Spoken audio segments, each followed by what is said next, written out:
Hello good morning everyone. आज हम जो स्टार्ट करेंगे टॉपिक वो हमारी किताब से काफी रिलेटेड है और जो पिछला टॉपिक हम पढ़ रहे थे उसी से रिलेटेड अगला टॉपिक है जो है एनिमल टेक्सोनॉमी, जंतु का वर्गीकरण। तो जंतुओं का वर्गीकरण काफी सामान्य सा जंतुओं का वर्गीकरण होता है। अगर हम बात करें कि जंतु को कैसे वर्गीकृत करेंगे, एनिमल को कैसे वर्गीकृत करेंगे, तो इसके लिए हमारे पास कई सारे आधार होने चाहिए, बेसिस होने चाहिए, जिसमें से तीन बेसिस हमने पिछली क्लास में पढ़े थे। चौथा बेसिस आज पढ़ने वाले हैं जिसको बोलते हैं ऑर्गन लेवल कॉम्प्लेक्सिटी। अब ऑर्गन लेवल कॉम्प्लेक्सिटी या अंग तंत्र की जटिलता क्या होती है, देखिए अंग तंत्र की जटिलता। तो देखिए जैसे नाम से समझ में आ रहा है जटिलता क्या होती है और अंग तंत्र क्या होता है, इन दोनों को ध्यान से समझते हैं। ऑर्गन लेवल का मतलब होता है अगर कोई जीव ऑर्गन सिस्टम लेवल पे काम करता है। ऑर्गन सिस्टम लेवल मतलब उसको कोई एक काम करने के लिए एक से ज्यादा ऑर्गन या एक से ज्यादा अंगों की आवश्यकता पड़ती है किसी एक काम को करने के लिए, तो उसे कहते हैं ऑर्गन लेवल सिस्टम या organ system level. Organ system level या अंग तंत्र की जटिलता मतलब वह कितने प्रकार के अंगों से बना हुआ है और वो अंग जो है किस प्रकार से कार्य करते हैं। इस आधार पर ये कई प्रकार में हम इसे बांट सकते हैं जटिलताओं को, पर हम उदाहरण स्वरूप यहाँ पर दो चीज ले रहे हैं। एक ले रहे हैं हम जो सबसे सामान्य प्रकार का होता है जो हम पहले से पढ़ते आ रहे हैं, पाचन तंत्र, और एक ले रहे हैं हम सर्कुलेटरी सिस्टम जिसे हम बोलते हैं परिसंचरण तंत्र। तो सर ये परिसंचरण तंत्र और पाचन तंत्र वैसे तो काफी सामान्य से विषय है, फिर भी अगर आपको नहीं आते हैं तो इसके बारे में मैं समझा देता हूं कि किस प्रकार से ये सहायक होते हैं। तो परिसंचरण तंत्र और पाचन तंत्र क्या होते हैं, इसे बोलते हैं डाइजेस्टिव सिस्टम और इसे बोलते हैं सर्कुलेटरी सिस्टम।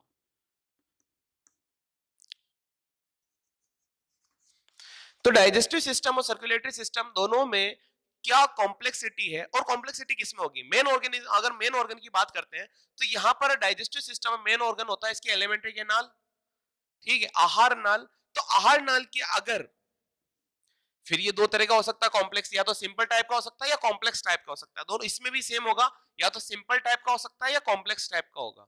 तो सिंपल टाइप में और कॉम्प्लेक्स टाइप में क्या डिफरेंस है, तो डाइजेस्टिव सिस्टम में सिंपल किसे कहेंगे, सिंपल उसे कहेंगे जिसमें केवल सिंगल ओपनिंग हो।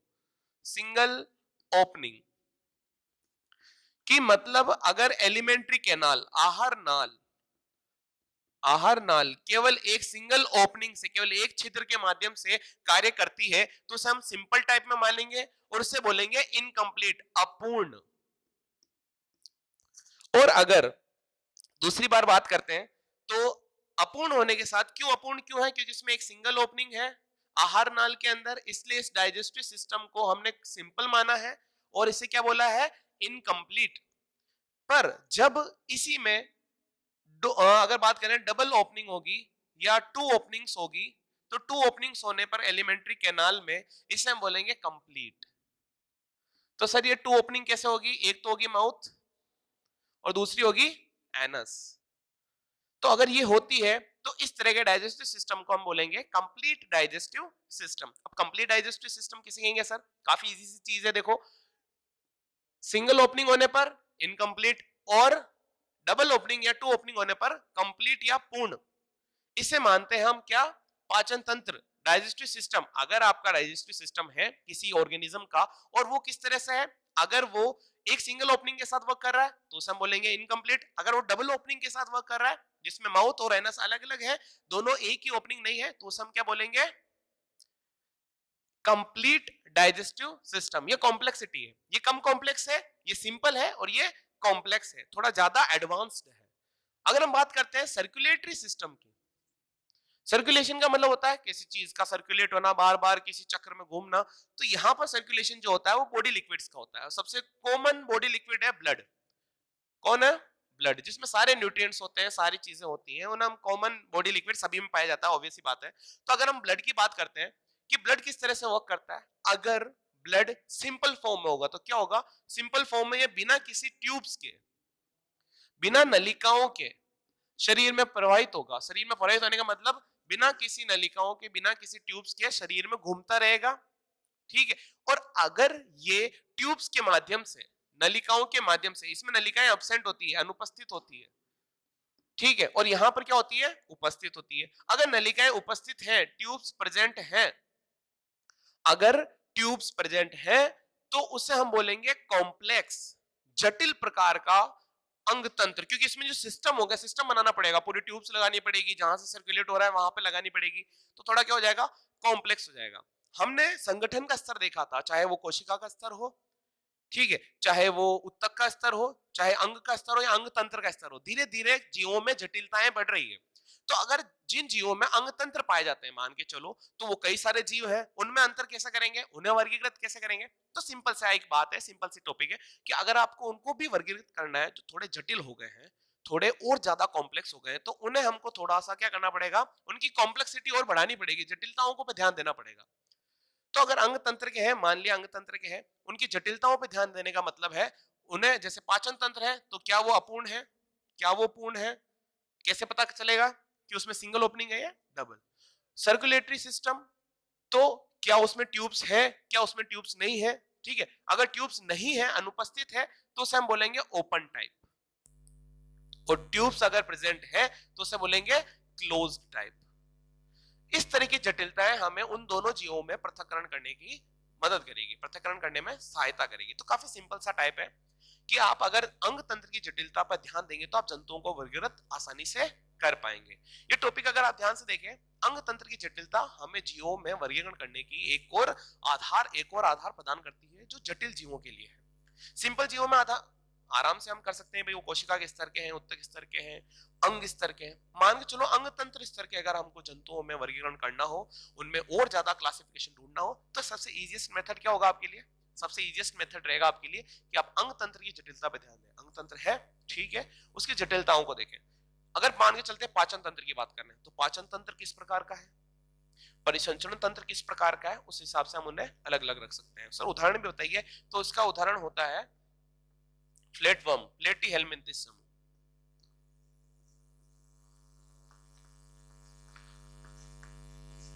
और इसका उदाहरण मानव, हम खुद। इसका अगर मैं बात करूं, ट्यूब्स जिसमें ओपन टाइप की है, सारे बिना ट्यूब्स के जो बॉडी लिक्विड है वो फैलता जाता है, तो ये मोलस्का में होता है। क्या होता है मोलस्का, हम पढ़ेंगे। और ट्यूब्स जिनके अंदर होती है वो वापिस से मानव, ह्यूमन, काफी जटिल जीव है, उसे हम पृथक्कृत कर सकते हैं। ये तो था आपका जीवों में पृथक्करण करने का एक और आधार। इसके अलावा भी कई आधार हैं जिनके बारे में हम अध्ययन करते हैं। देखिए वो आधार कौन कौन से हैं। तो हम अपने अगले आधार की बात करते हैं। अगला आधार काफी सरल प्रकार का है, काफी समानता है, आप देख सकते हैं। उसे हम बोलेंगे सममिति, सिमेट्री। सममिति या सिमेट्री क्या होती है?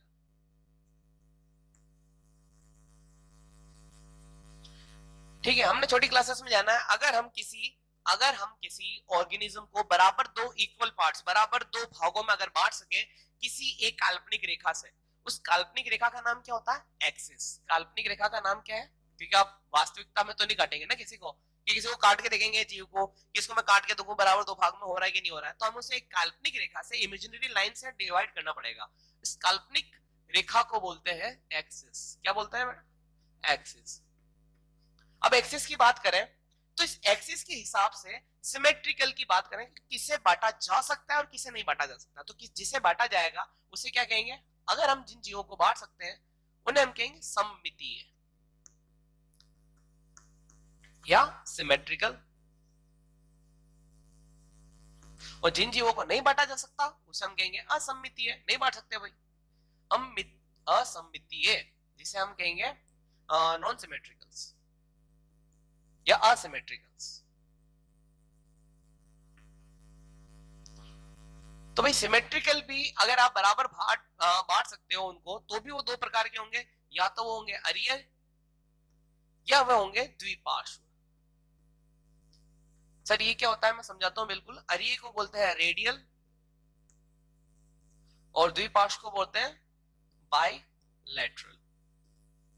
तो सर ये क्या होता है सिमेट्री? अगर हम किसी ऑर्गेनिज्म के बराबर दो इक्वल पार्ट्स, बराबर दो भाग कर लेते हैं तो उसे हम मानेंगे सिमेट्री में, सिमेट्रिकल है वो। अगर नहीं कर सकते तो नहीं होंगे। तो नहीं वाले सबसे पहले देख लेते हैं सर ऐसे कौन से जीव हैं। ऐसे आते हैं पोरीफेरा। कौन होते हैं? पोरीफेरा। पोरीफेरा जैसे जीव जो होते हैं उन्हें हम दो बराबर भागों में नहीं बांट सकते क्योंकि उनकी कोई आकृति नहीं होती। अब ये एक अनिश्चित आकार है। अब इस अनिश्चित आकार के दो बराबर भाग क्या होंगे? कुछ भी नहीं। तो इन्हें हम किसमें मानेंगे? असमितीय में। देखिए अब बात करते हैं सममितीय की। सममितीय मतलब जिन्हें दो बराबर भागों में बांटा जा सकता है। दो बराबर भागों में बांटा जा सकता है मतलब अगर हम उनके शरीर से किसी भी एक्सिस, किसी भी अक्ष के माध्यम से, जैसे इससे दो बराबर भाग होते हैं तो इस वाली लाइन से भी दो बराबर भाग होंगे, इससे भी दो बराबर भाग होंगे। मतलब उनके शरीर से गुजरने वाली किसी भी रेखा से, किसी भी लाइन से अगर उनकी बॉडी के दो बराबर भाग होते हैं तो उन्हें हम बोलेंगे रेडियल सिमेट्रिकल ऑर्गेनिजम्स। क्या कहेंगे? Radial symmetrical organisms. सॉरी, द्विपार्श्व, बायलैटरल। बायलैटरल में क्या होगा? एक स्पेशल मेन एक्सिस ही उन्हें दो बराबर भागों में बांट सकती है। जैसे ह्यूमन, अगर हमें बांटना होगा तो बराबर एक मेन एक्सिस ही कर सकती है हमें इक्वल। ये वाली एक्सिस भी काम नहीं करेगी और ये वाली भी, ये वाली कोई भी एक्सिस काम नहीं करेगी, एक मेन एक्सिस ही काम करेगी। तो इसके एग्जांपल होता है सिलेंट्रेटा और टीनोफोरा, जैसे हम पढ़ेंगे आगे। और इसके एग्जांपल वापस से मानव, ह्यूमन। तो अब हम हमारा जो अगला आधार है वो अगला आधार है, अगर हम बात करते हैं सिमेट्री के साथ साथ जो हमने अभी अभी पढ़ा है, उसके अलावा हम जीवों को और किन भागों से बांटे जा सकता है? तो इनमें एक और भाग आता है जिसे हम कहते हैं सेगमेंटेशन, खंडीभवन। खंडीभवन, सेगमेंटेशन। क्या होता है सेगमेंटेशन? अगर किसी जीव को उसके शरीर के भागों के आधार पर अगर बांटा जा सके कि उनके शरीर को बांटा जा सकता है या नहीं, तो उसे हम क्या बोलेंगे? सेगमेंटेशन। सेगमेंटेशन क्या होता है? ये दो तरह का हो सकता है। या तो जीव जो है वो तो या तो खंडित हो सकते हैं, या तो वो सेगमेंटेड हो सकते हैं, या वो सेगमेंटेड नहीं हो सकते हैं, नॉन सेगमेंटेड। या तो उनका शरीर जो है जीवों का वो बराबर बटा हुआ हो सकता है या बटा हुआ नहीं हो सकता है। बटे हुए जीवों का उदाहरण अगर हम देखें तो इसमें आता है केचुआ, अर्थवॉर्म। उसका अगर आप शरीर देखेंगे तो बाहर से और अंदर से दोनों जगह से क्या होता है? बटा हुआ होता है। बाहर से भी उसमें रेखाएं होती है और अंदर भी कंपार्टमेंट बटे हुए होते हैं। नॉन सेगमेंटेड की बात करें, जो बिल्कुल भी नहीं है बटे हुए, वो जैसे वापस से सरल प्रकार के पोरीफेरा, सिलेंट्रेटा, मोलस्का, ये सारे क्या एनिमल जो है वो सारे के सारे क्या है? बटे हुए नहीं है, सेगमेंटेड नहीं है। इन्हें नॉन सेगमेंटेड की श्रेणी में रखा जाता है, बाहर से और अंदर से। जैसा हमारा शरीर भी बटा हुआ है पर ये अंदर से है, बाहर से नहीं। जैसे थोरेसिक कैविटी, एब्डोमिनल कैविटी, ठीक है, इस तरह की कैविटी की बात करते हैं। अगर जिनका शरीर बाहर से और अंदर से दोनों से बटा हुआ होता है उसे हम बोलते हैं मेटामेरिक सेगमेंटेशन। क्या बोलते हैं? Metameric segmentation. जैसा केचुए में पाया जाता है। केचुए का शरीर बाहर से भी बटा हुआ होता है और आंतरिक भाग से भी बटा हुआ होता है। तो इस आधार पर भी हम क्या कर सकते हैं? जीवों को विभिन्न भागों में बांट सकते हैं। सामान्य सी बात है, आपको जीवों को अगर वर्गीकरण करना है तो उनके हर एक आधार पर ध्यान देना पड़ेगा, हर एक डिटेल पे ध्यान देना पड़ेगा। तो ये वो डिटेल है जिसे हम देख सकते हैं कि जीव या तो बटे हुए हो सकते हैं, सेगमेंटेड हो सकते हैं, या जीव सेगमेंटेड नहीं हो सकते हैं। ये हमारा एक और आधार था।